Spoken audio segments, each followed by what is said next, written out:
ये भगवान भोलेनाथ कहते हैं, उसकी मैं दुर्गति नहीं होने दूंगा। तो तुम्हें मानेगा, तुम्हारे उत्सव में भाग लेगा, धरती पर तुम्हारे विविध प्रकार के अवतार हमेशा होते रहेंगे। यह मेरा वरदान है तुम्हारे लिए। तत्पश्चात सौनक ने सूत जी को पूछा कि भगवान तो वापस आ गए, ये ब्रह्मा जी क्या कर रहे हैं? तो कहा ब्रह्मा जी उड़ रहे थे। वो और चोर पता नहीं लगा पाए, उनको इस बात की दिक्कत नहीं थी। उनको परेशानी इस बात की थी कि मेरा निर्णय गलत रहा, मैं ऊपर की बजाय नीचे चला जाता तो शायद अभी तक पता लगा के वापस भी आ जाता। यही दुविधा है, लोग इसी में फंसे हैं कि ये ना करता, ये कर लेते तो अच्छा होता। तुमसे करवाना तो प्रकृति को वही था, तुम कौन होते उसको ना करने में। ज्यादा तरह से दुकान कर लेते, वहां मकान खरीद लेते, यहां ना लेते तो ठीक होता। यही ज्यादा से ज्यादा चलता रहता है, तो लोग इसी में ज्यादा परेशान हैं। हमने ये किया, वो पत्नी के भाई ने किया था, यदि वो हम कर लेते तो बड़ा प्रॉफिट होता। बहुत लोग मुझे भी ज्ञान देते हैं आके, कहते हैं इसके साथ इतना कुछ और आप कर लेते। मैंने क्या कर लेते कि तुलसी तपोवन मठ इतना बढ़िया बन रहा है महाराज जी, इसके आगे एक होटल आप और खोल देते। अभी 4 दिन पहले मुझे कोई बोल रहे थे, इतनी कमाई होती कि 100 बसें खड़ी रहती हैं, लेकिन आपसे तो नोट कमाना ही नहीं आता। मैंने कहा ये तो धन्यवाद है, मुझे नोट कमाना नहीं आता, लेकिन मुझे जीना जरूर आता है कि जीना कैसे जीना चाहिए।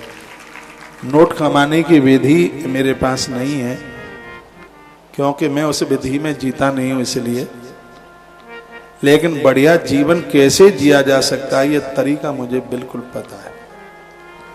लोग ऐसी बात नहीं है, जैसे मैं आपको ज्ञान दे रहा हूं, 2-4 लोग तो मुझे भी रोज ज्ञान देने को आ ही जाते हैं कहीं न कहीं से।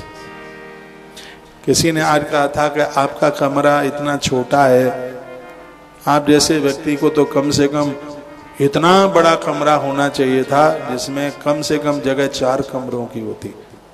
उसमें वहीं आपके ठाकुर जी मंदिर, वहीं आपकी अटैची रखी है, सिकुड़े से वहीं आप बैठे हैं, वहीं लोगों से मिल रहे हैं। हमने कहा दिल में जगह है, जिसके दिल में जगह है उसके घर में भी जगह। कमरा एक आदमी 4 कमरे घेरे, पैसा लगेगा, वो पैसा गोमाता के काम आ जाएगा। हमें भी लोग संदेश कम उपदेश काफी देते हैं, ग्रहण करने वाले उपदेश हैं, उनको हम ग्रहण भी करते हैं, ऐसी बात नहीं है। मैं आपको इस प्रसंग के ही साथ में मैं जोड़ रहा हूं एक कथा मुझे श्री शिव महापुराण की बहुत प्यारी लगती है। किसी ने पूछा है क्या हम 12 ज्योतिर्लिंगों के दर्शन कर पाएंगे? बहुत जल्दी यह कार्यक्रम होगा, हमें क्रम से 12 ज्योतिर्लिंगों का दर्शन करना है। 52 डे लगेंगे, 52 दिन। उसका सब चार्ट बना लिया है, कैसे रूट है, कैसे प्रस्थान है, कहाँ कितनी रात रुकना है, कहाँ कैसे दर्शन करना है, सब बना रखा है। लोग बड़े धरती पर भाग्यशाली हैं जो प्रत्येक दिन भगवान महादेव की वाणी सुनते हैं। विश्वनाथ यहाँ काशी के मंदिर से नहीं है, यहाँ विश्वनाथ भगवान महादेव के लिए, जो शंकर पूरी सृष्टि के नाथ हैं, जो प्रत्येक दिन उनकी वाणी, उनकी कथा सुनते हैं अपने कानों से। वाणी गुणान स्तोत्र कथाम सुड़ोति श्रोत्रा द्वयम ते भवमुत्तरंती। ऐसे जीव जगत में उन्हीं का जन्म लेना सफल है जिन्होंने धरती पर जन्म लेकर के न कानों से भगवान की कथा सुनी। नहीं तो जो कान भगवान की कथा नहीं सुनते, बाबा तुलसी ने उनके लिए कहा,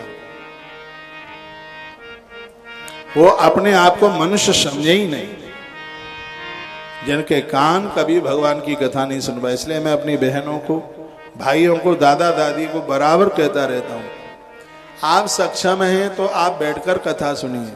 इसमें नियम में वर्णन किया गया लेट के कथा न सुने, वो उनके लिए नियम है जो हट्टे कट्टे हैं, मोटे ताजे हैं, बैठ सकते हैं।